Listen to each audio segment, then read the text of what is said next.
The Old Testament is an enigmatic work. It is both a book of ancient history and a collection of rules that gave birth to a religion, Judaism.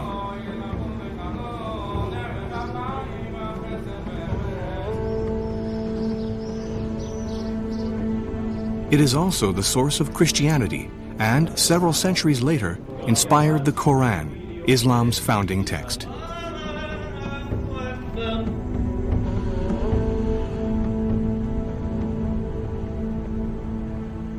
Its characters have accompanied the West for over 2,000 years. Our imaginations have been carried away by its stories. But what exactly is contained in this book?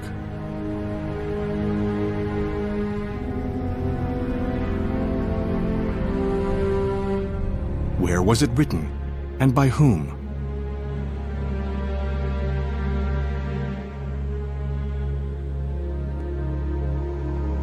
Modern science has shown a new light on these questions, on the basis of findings drawn from stones and from the land.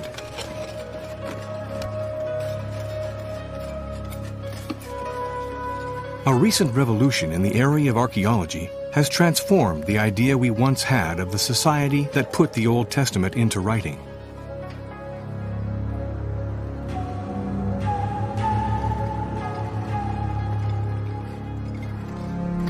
The investigation we are about to carry out was triggered by this revolution.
The sun rises over the lands of Canaan.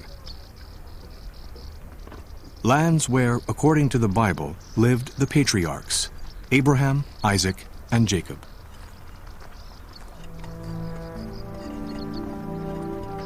Our investigation is about to begin, at the beginning.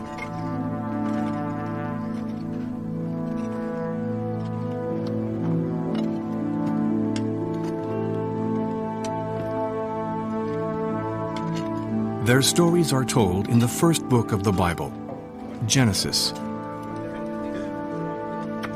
Israel Finkelstein, a researcher at the Archaeology Institute of the University of Tel Aviv, has had joint charge of excavations in Megiddo in the north of Israel for almost 10 years.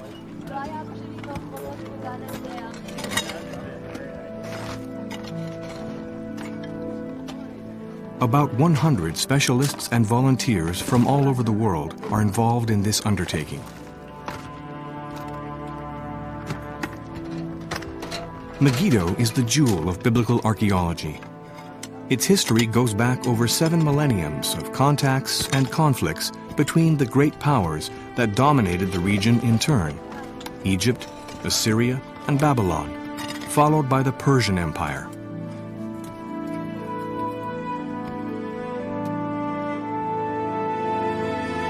Megiddo is a tell, an artificial hill created from layers of homes, palaces, and temples that were built over each other during the centuries. The name Megiddo is often cited in the Bible. For Christians, it represents Armageddon, the site of the apocalypse. Many archaeological expeditions have been embarked upon on the basis of these biblical references.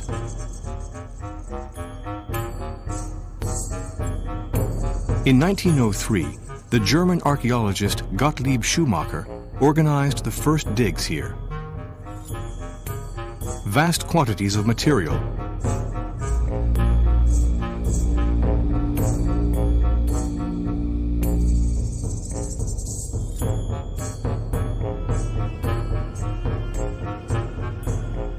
In the 1920s to 30s, U.S. billionaire John Rockefeller financed an archaeological mission by the University of Chicago. The mission was aimed at carrying out a methodical investigation.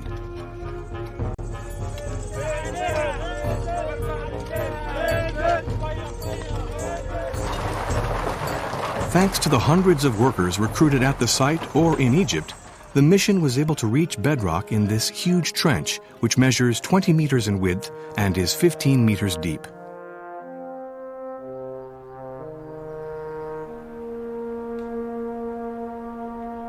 This is a key for understanding the history of Megiddo and the history of the entire country.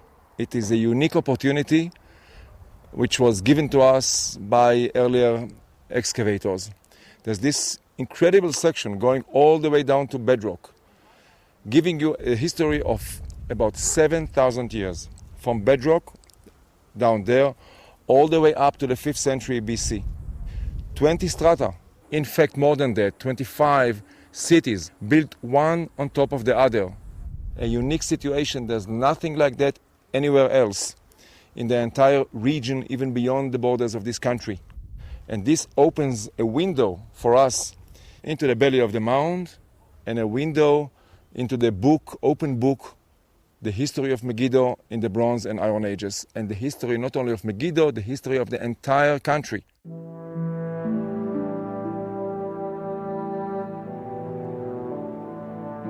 An unparalleled site that is the cradle of biblical archaeology, Megiddo serves as a reference for the dating of sites throughout the whole of the Near East.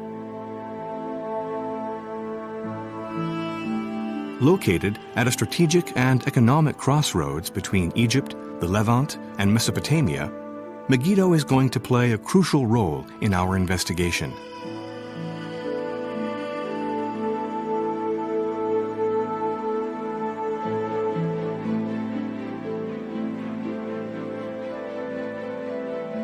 The Old Testament is the name commonly given to the Hebraic Bible.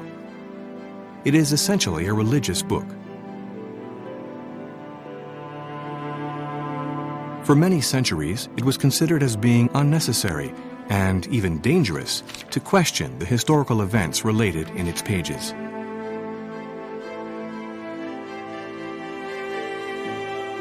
This attitude would change as a result of what are known as the lights. The Bible would undergo a rereading on the basis of tools provided by science and reason. Mid-19th century Germany saw a critical exegesis of the Bible, which triggered reactions particularly in England. This ultimately led scholars to come to Palestine in an attempt to use archaeology in order to prove the historical veracity of the biblical texts. Researchers, most often from European and U.S. religious circles, worked throughout the region looking for evidence to prove the historical nature of the Bible. They included Fathers Lagrange, Abel, and Vincent.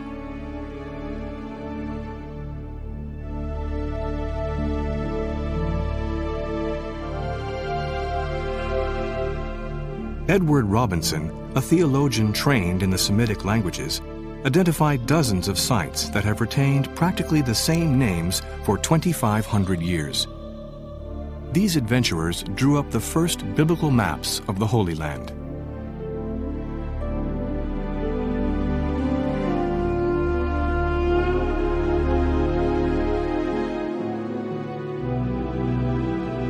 Little by little, methodical excavations were set up in the area.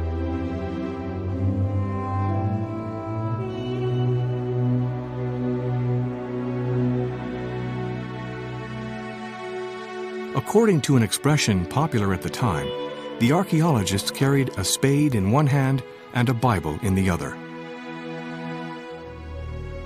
They were the originators of both a method and a state of mind, biblical archaeology. It would take quite some time before biblical archaeology fell out of favor.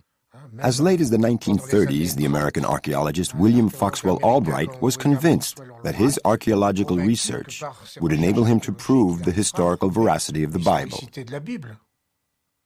And this movement continued practically until 1960.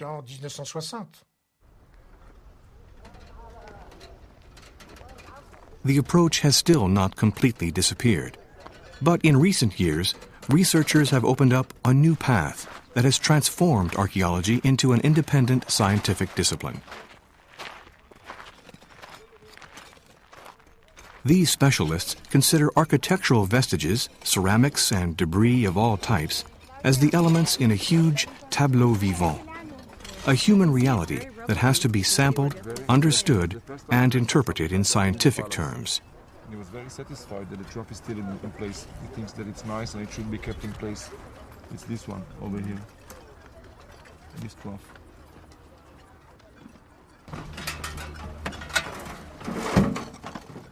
How has this new approach changed what we know about the origins of the Old Testament? This is the investigation being carried out by Israel Finkelstein in Megiddo and in the Levant's archaeological sites.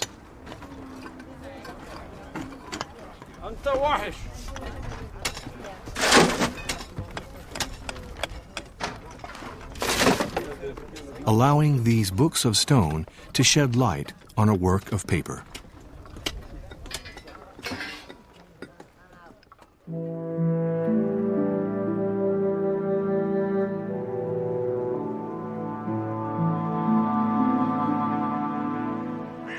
The Bible is the world's most widely read book. Its specialists include exegetes, epigraphs, specialists in literature, linguists, historians, and theologians.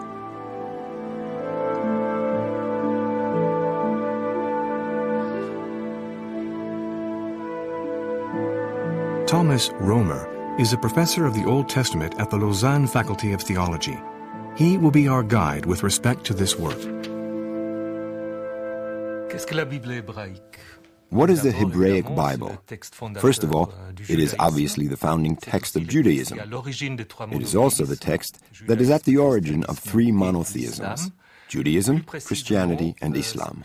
In more precise terms, it is the history of the Hebraic people, a national history that begins with the Patriarchs and goes through to the royalty. But this national history also became a universal history through the prophets and by being opened up to other nations. So the Hebraic Bible is both a very specific book related to the Hebraic people and, due to its acceptance and enlargement, a book that carries a universal message.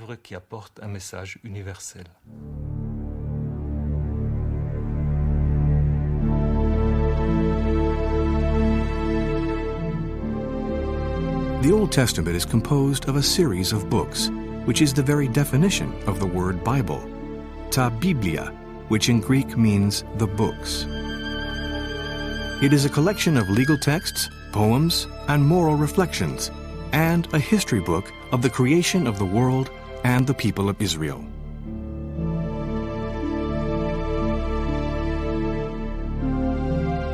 It was the first book ever to be printed. Like all great religious texts, it is a controversial document that has been used by some to justify wars and invasions, and by others to deliver a message of peace.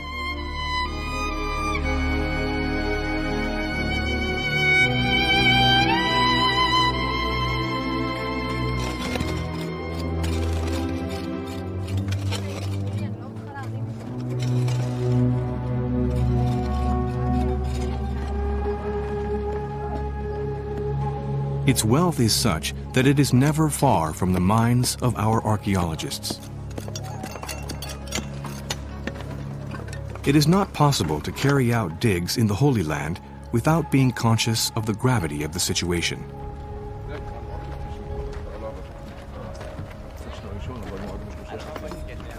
Israel Finkelstein, an archaeologist, and Neil Silberman, a historian, have decided to write a book together that will compare the discoveries made by archaeology with the most famous of biblical stories. They know they are embarking on a very sensitive mission.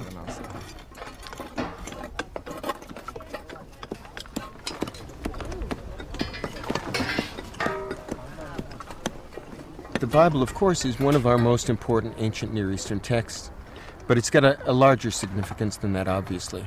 It's a ancient text that is the core of the religion of hundreds of millions of people all over the world.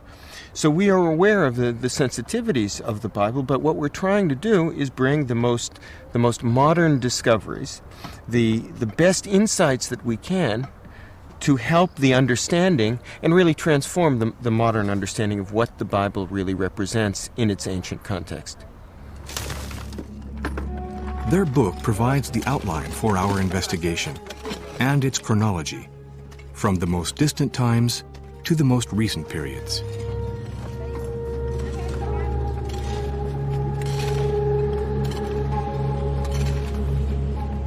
Voilà un des volumes de cette Bible ancienne du XVIIe siècle imprimée à Londres.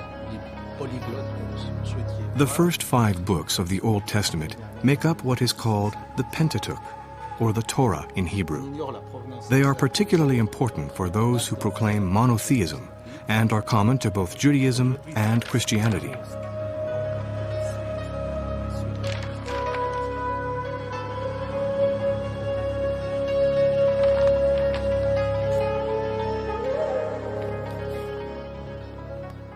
The Hebraic Bible begins with a universal story. The first 11 chapters tell the story of creation, the creation of human beings and the world, and also the origin of violence. Cain and Abel, the flood, and the origin of the diversity of our languages and of humanity in the Tower of Babel. Then suddenly in chapter 12 we turn to something else, the story of Abraham and thus the origins of the Hebraic people, with this call that Abraham receives from God. ויאמר אדוני אל אברהם, לך לך מארצך וממולדך ומבית אביך אל הארץ אשר אראך. The Lord said unto Abraham, leave this land and your ancestors, the house of your father, and go to the land that I will show you. The Bible describes the patriarch Abraham, his wife Sarah, and his nephew Lot leaving their land with their herds and heading for the promised land in response to a divine order.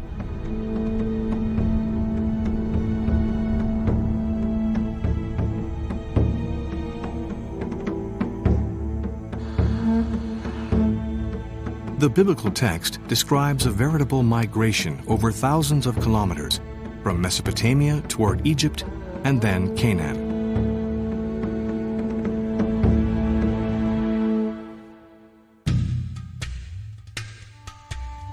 In accordance with the Romantic and Orientalist conceptions of the period, 20th century researchers imagined Abraham as a Bedouin, similar to those that could then be seen in the Holy Land. According to them, the biblical story described a lifestyle that was typical of the region.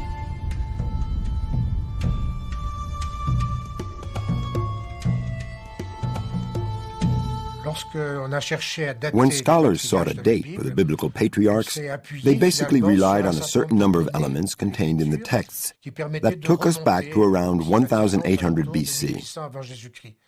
This obviously means that they relied only on biblical facts and not on facts that were external to the Bible. Even today, many people imagine that Abraham lived around 1800 BC.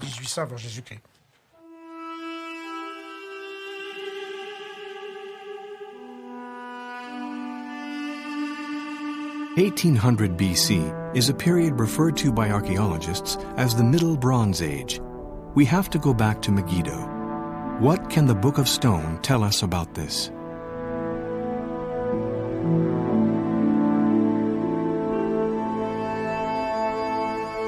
We will focus our investigation in the heart of the site, on the strata dating from the Middle Bronze Age.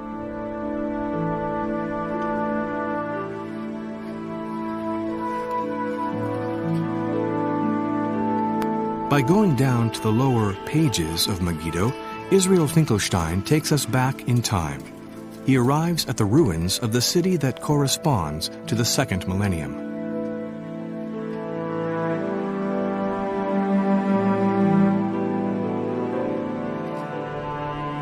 What he finds there is surprising. At that time, Megiddo was an important administrative, cultural, and economic center, with monumental buildings, fortifications, and temples.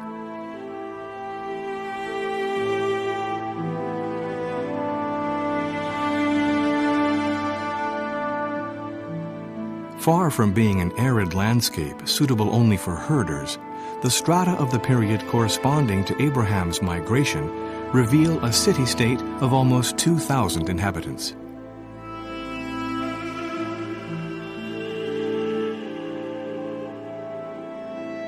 At that time, Canaan was an economically developed region with a very dense network of city-states.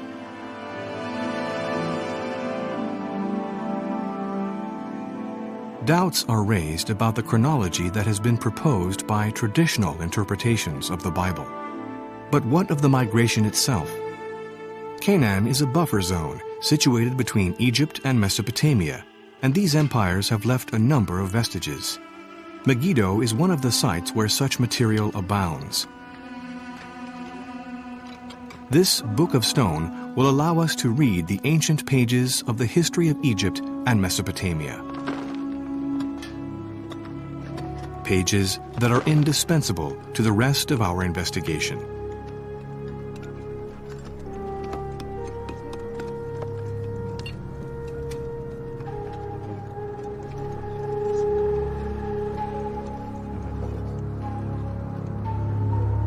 In Canaan, archaeology is for the large part a science of broken fragments and shattered vases. Their decorative style, dating, and use are elements that come together like a huge puzzle in order to reconstruct these societies.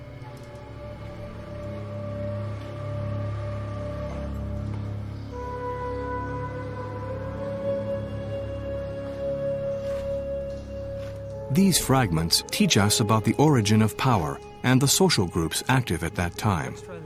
They suggest both distant and near influences, desires, fears, and daily life from the relevant time.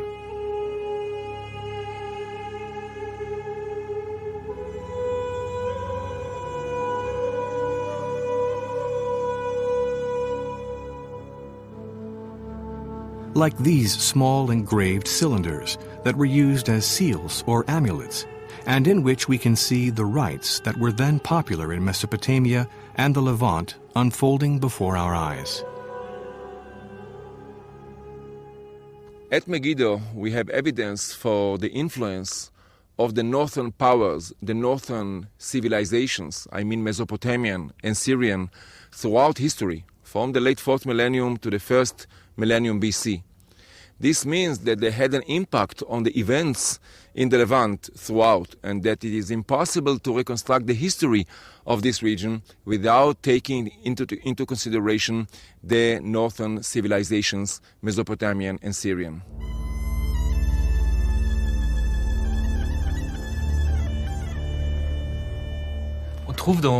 There are many links in the stories of the patriarchs with the people of the north, that is, the Arameans. We have Jacob and his uncle Laban, who ended up there, and we can see that they have family ties there, as well as more complicated conflictual links.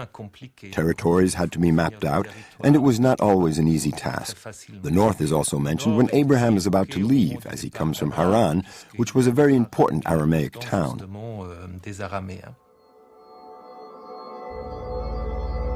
The biblical text describes the migration of Abraham as a break with his own civilization.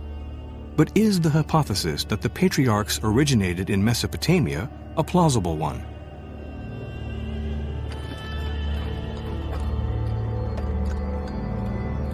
One of the answers lies perhaps in the countless archives and testimonials of Mesopotamian civilization that are today to be found disseminated throughout the world's greatest museums.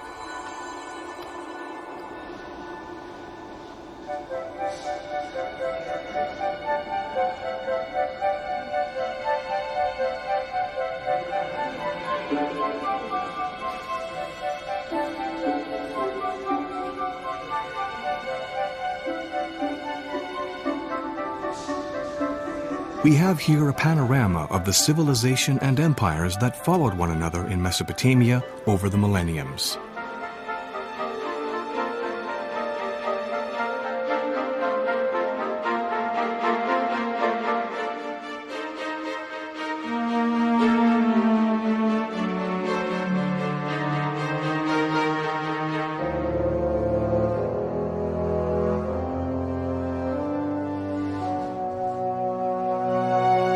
alongside these monuments that rise up from the sands, we find thousands of tablets covered in cuneiform symbols, writings in clay that cover several thousands of years, some of which date from the 2nd millennium BC.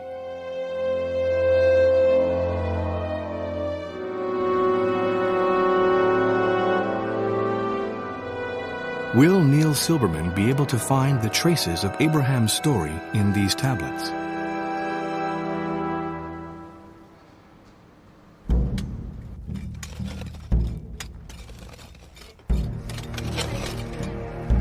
The thousands of tablets dug up from the silt of the Tigris and Euphrates rivers form a gigantic database that has to be deciphered, a task that is still ongoing.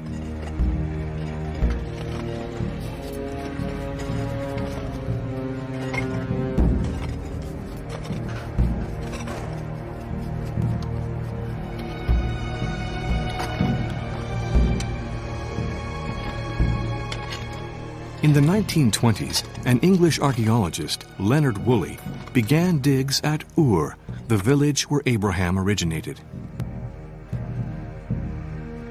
A number of clues appeared to be quite conclusive. William Albright, a U.S. scholar, believed that he had identified the historical framework for the Patriarchs story. He claimed that a vast migration, that of the Amorites, a nomadic people from Mesopotamia, led to the destruction of urban culture in the Levant around 2000 BC.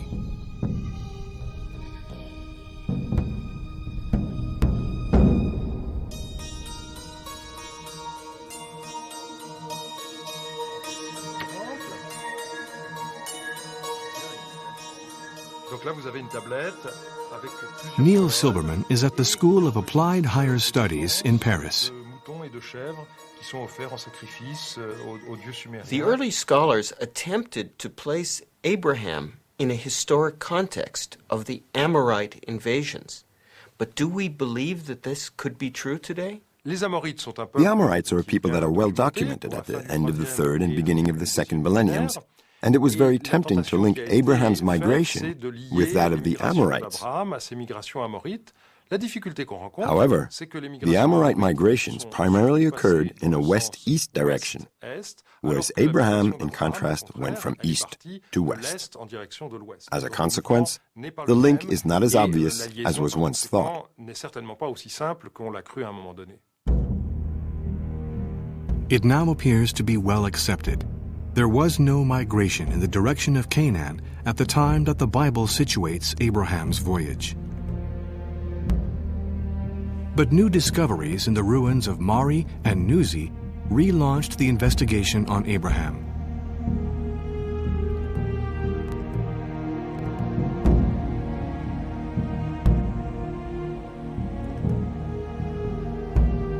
Over 20,000 cuneiform tablets have been excavated in Mari. They contain certain biblical names, such as Yasmach El, which could be Ishmael, Yaqub El for Jacob, and most importantly, Abiram for Abraham. For a long time, it was thought that the name of Abraham could be linked to the period around 1800, when the name was cited in a certain number of texts. However, the sudden increase in the number of texts available meant that there was clear evidence that the name was widely used not only around 1800, but in the centuries that followed.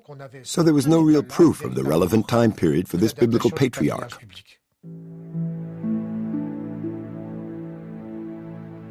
As the tablets were gradually deciphered, new theories appeared, most of which tried to prove the existence of Abraham in the 2nd millennium BC.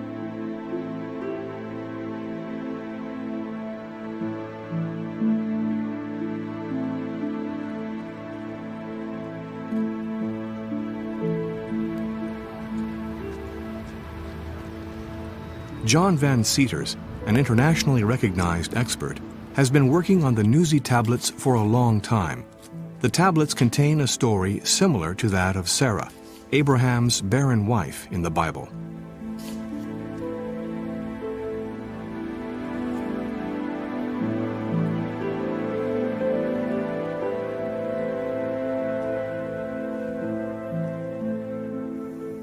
how to account for a barren woman who gives her maidservant to her husband in order to bear children for her. Something of this kind seemed to show up in the Nuzi tablets. And so the scholar said, aha, here we have something. Here we have a way of linking Abraham with this particular period. And this was very attractive, but there were some problems. The problems was that scholars were so concentrated on the documents of the second millennium that they forgot to look at the documents in the first millennium.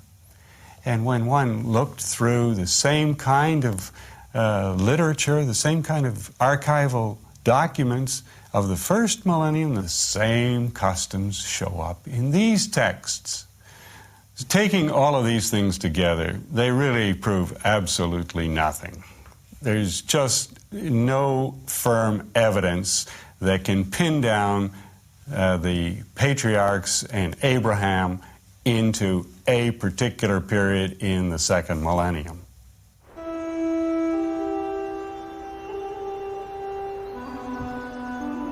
In this way, traditional biblical archaeology reached a dead end in terms of the Abraham story.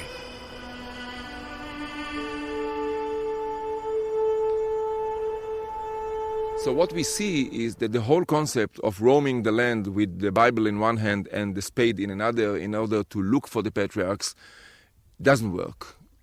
In a domino effect, one theory after the other collapse. So the problem is not in this theory or that theory. The problem is in the way of thinking, in the concept. The idea of old traditional biblical archaeology does not work, is wrong. And I think that now we have to go back to the text, to the book of Genesis, in order to understand the reality of the period of the patriarchs on the background of the period of the writing. Nevertheless, the Old Testament can still be used by historians. It suffices to know how to identify the clues contained in the book, the names of places or people, typical landscapes. In the book of Genesis, reference is made to the Philistines, a people who came to Canaan and who made life difficult for the Israelites.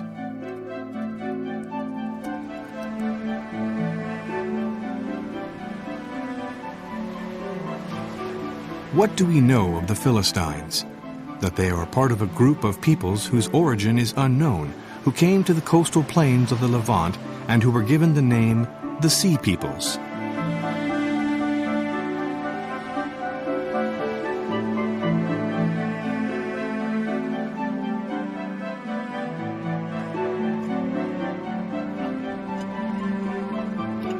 Niels Silberman met with an Israeli archaeologist in digs in Dor, not far from Megiddo, a site that relates to these Sea Peoples.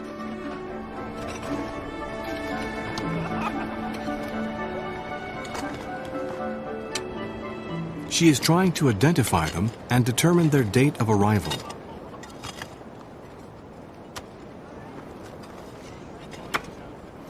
What can we say about the date of the arrival of the Philistines and the other Sea Peoples? Well, other than the Bible, when they are mentioned earlier, both archaeologically and if we take into consideration the literature, they appear on the scene in the 12th century BC. It's roughly 1200 or 1150 BC. So in the earlier periods, when it's mentioned in connection with Abraham, there's just not archaeological evidence. Everything comes later. No, none whatsoever. Archaeologically, everything starts in the 12th. Some would say a little bit earlier, maybe the late 13th century.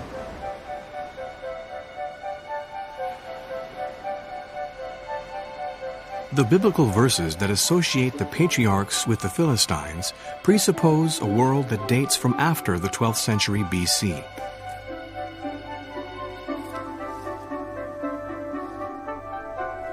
Let us continue with our investigation. The stories of the Bible often refer to camels. There are 25 references to this animal in Genesis, most of which have some connection with Abraham.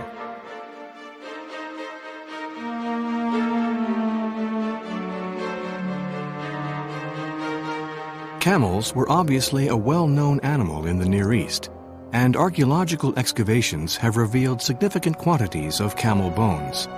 But our objective is to put a date on these events.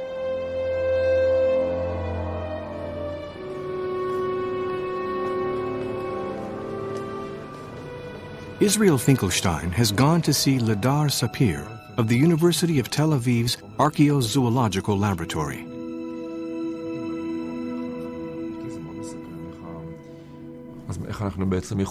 What do we know about the domestication of the camel in the Levant region? According to the archaeological evidence, the camel could not have been domesticated as a beast of burden before the first millennium BC.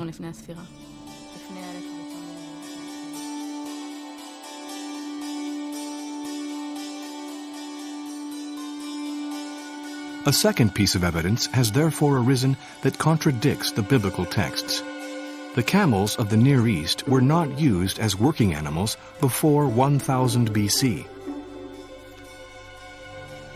Before this period, we can find no trace or representation of this animal on vases, ceramics, or monumental decors.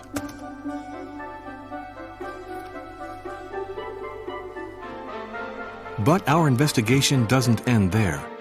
The presence of camels is linked to the caravan trade from Arabia. The biblical texts state that these caravans transported gum tragacanth, ointments, and labdanum.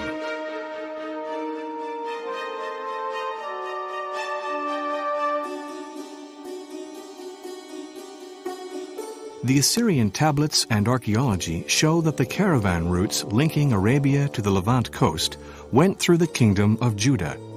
This trade, which required many camels, reached its height in the 7th century BC. The caravans described in the story of Joseph, the son of the patriarch Jacob, therefore refer to a reality of the 7th century when the Assyrian Empire dominated the tiny kingdom of Judah.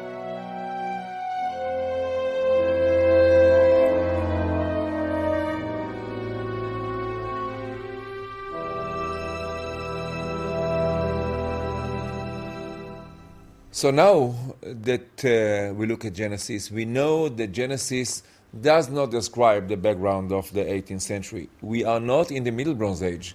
There are enough anachronisms there about the Philistines, about the camels, that show us that we are not in an environment of the Middle Bronze. Instead, it is clear that we are in the 7th century BC. All the details, or many of the details in Genesis, fit perfectly the 7th century BC. So we have already answered one question, when? But there's still another question, why? We need to look at the authors of Genesis and ask the question, why did they tell the story of Genesis in this way?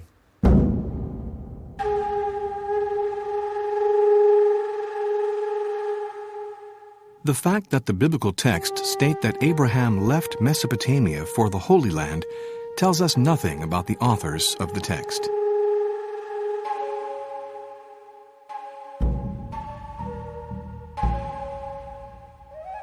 Our investigation will therefore now turn to the ultimate destination of his migration.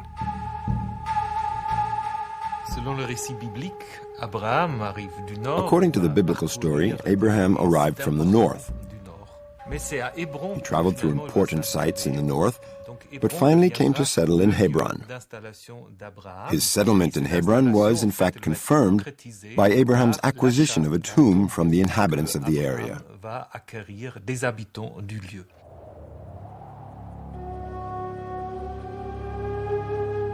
The names of biblical places attracted the attention of a German researcher who in the 1940s made an inventory of all the places where the patriarch stories took place. His name was Martin Noth.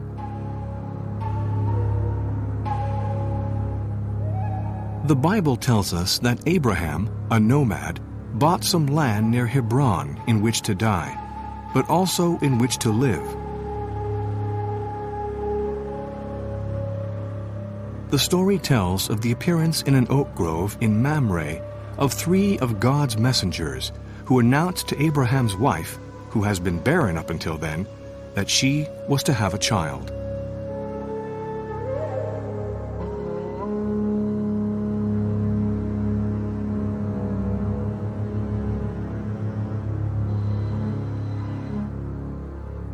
God appeared to Abraham under the oaks of Mamre, as he sat at his tent door at noontide. And lifting up his eyes, he saw, and behold, 3 men stood before him.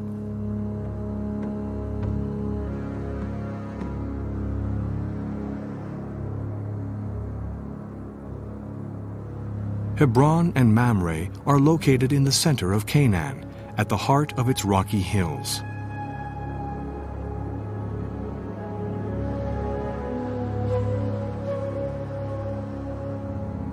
Continuing his geographical reading of the Bible, Martin Noth became interested in the second patriarch, Isaac, the son of Sarah and Abraham.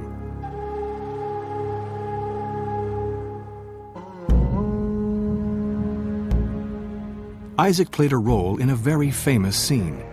Responding to a call from God, Abraham agreed to sacrifice Isaac, only to be replaced at the very last moment by an animal.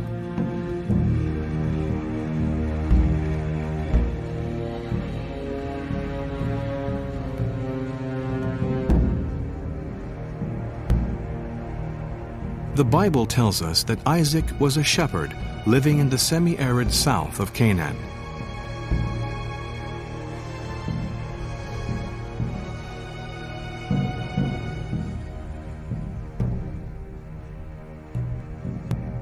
Martin Noth then turned to the third patriarch, Jacob. The biblical text tells us that he had to go to the north, to the site of his original family, in order to choose a wife.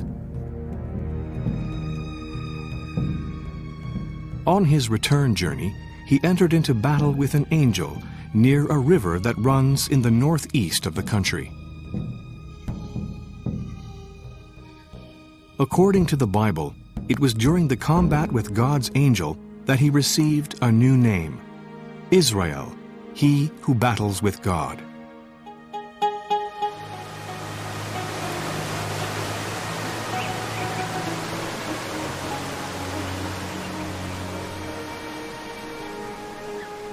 Other texts relating to him are situated in the mountainous regions of the north of Canaan.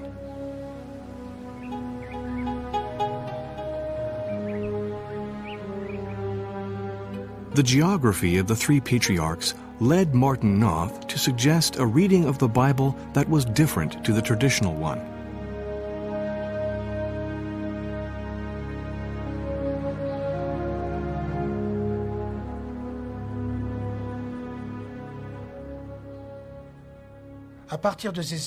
On the basis of these geographical sites, it is understandable that an attempt was made to link them to each other. As history developed, an understanding was sought of how these groups of humans related to each other. This led to a sort of patriarchal genealogy with Abraham, Isaac, and Jacob.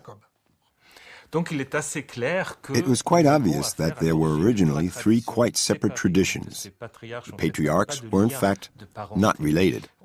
In the north, the story of Jacob was told. In Hebron, the story of Abraham.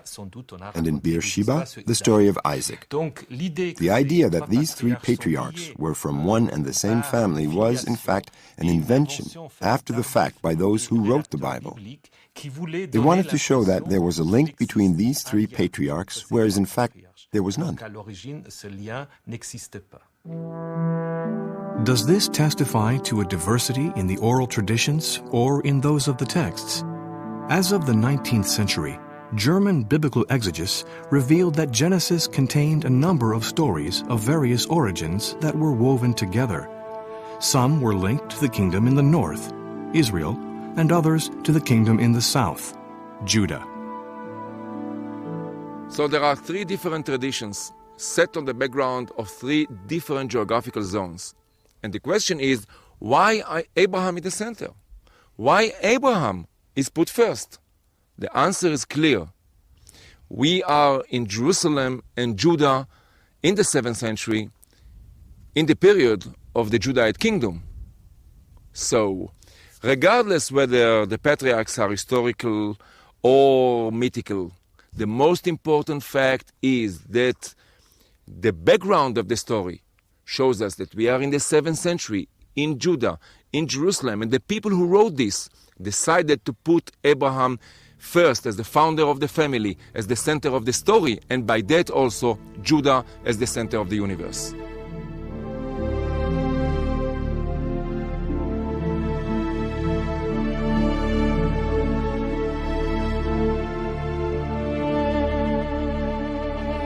The Bible contains many long genealogies, lists of generations and family alliances that define territories and structure time.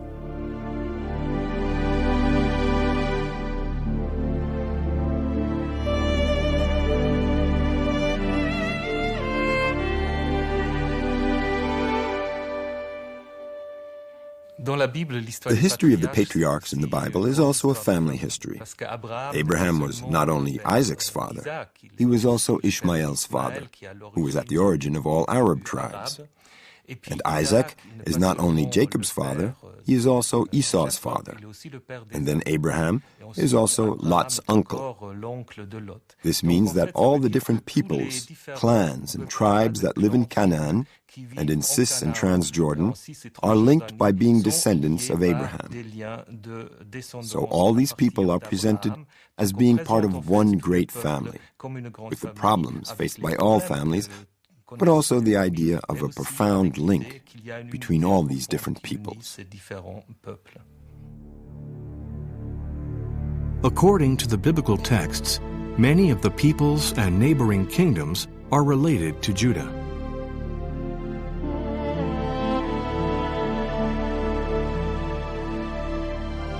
The long family saga of the Bible, as in any extended family tree, weaves the links that unite these peoples. But it also does more than that. And what we see in the figure of Abraham is a symbolic representation of the birth of the nation. Because at the time of the writing of the Bible, the history of the people of Israel was not considered to be history in the sense that we understand it, of years, of periods, of particular historical events. It was seen more as the history of a family. And of course, the father of the family, the founder of the family, is a person of great significance. And throughout all the stories of Abraham, we see symbolic representations of the places of importance of Judah, of the kinds of relationships with other people that made Judean history.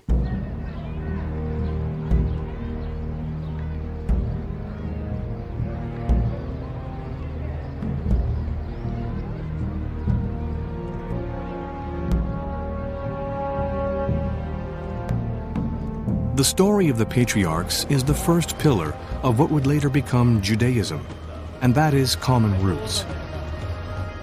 According to Jewish tradition, the group known as the people of Israel is made up of the descendants of Abraham, Isaac, and Jacob.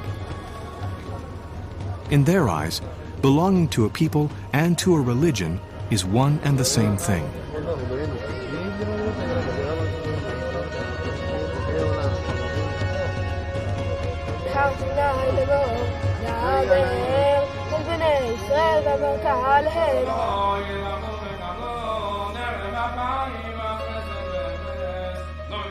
Our investigation has taken us forward a great step.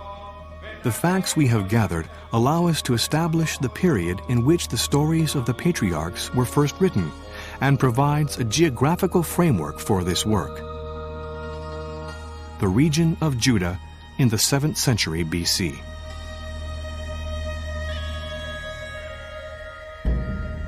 But these books of stone have not finished raising questions about the work of paper. Did the Exodus, a central event in the Old Testament, really take place? Did those who were called the Hebrews go to Egypt? And did they leave under the command of a certain Moses? What role has been played by the law in this story? These questions will be the subject of our investigation in the second episode of our series.